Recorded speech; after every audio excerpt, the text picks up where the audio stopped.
بلغني أيها الملك السعيد ذو الرأي الرشيد أن الحمال وقف ومعه السلة، فانفتح الباب، فألقى الحمال نظرة ليرى من فتح الباب، فرأى امرأة أخرى جميلة ذات جبهة عريضة كالقمر الوليد، وأسنانها بيضاء كصف من اللآلئ.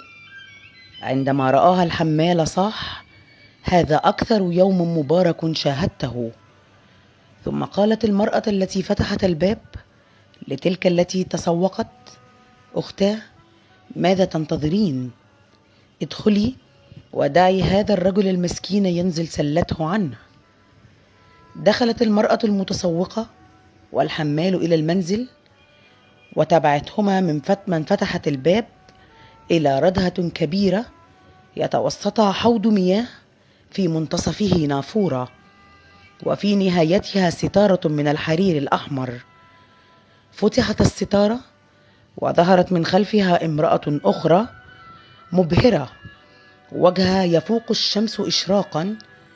سارت نحوهم وقالت: لماذا تقفان هكذا؟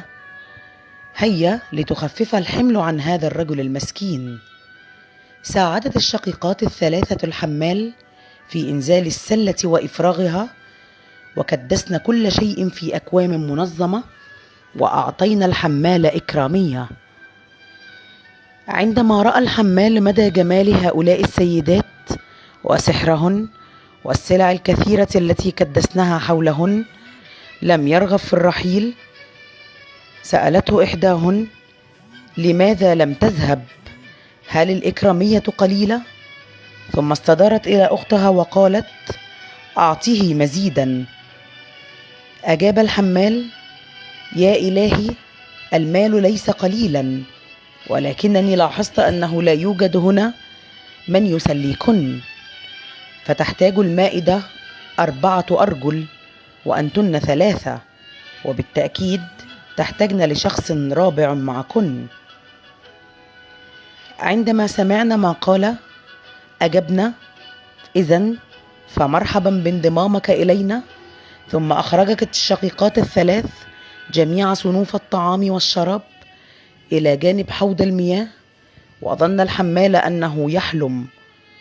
أخذ الحمال والسيدات يأكلون ويشربون ويغنون، ثم يأكلون ويشربون ويغنون أكثر، وملأت البهجة نفس الحمال، وبدأ يرقص ويتمازح معهن. وقضوا ساعات طوال على هذا الحال، يأكلون ويغنون. وهنا أدركت شهرزاد الصباح، فسكتت عن الكلام المباح. وبكرة قصة جديدة.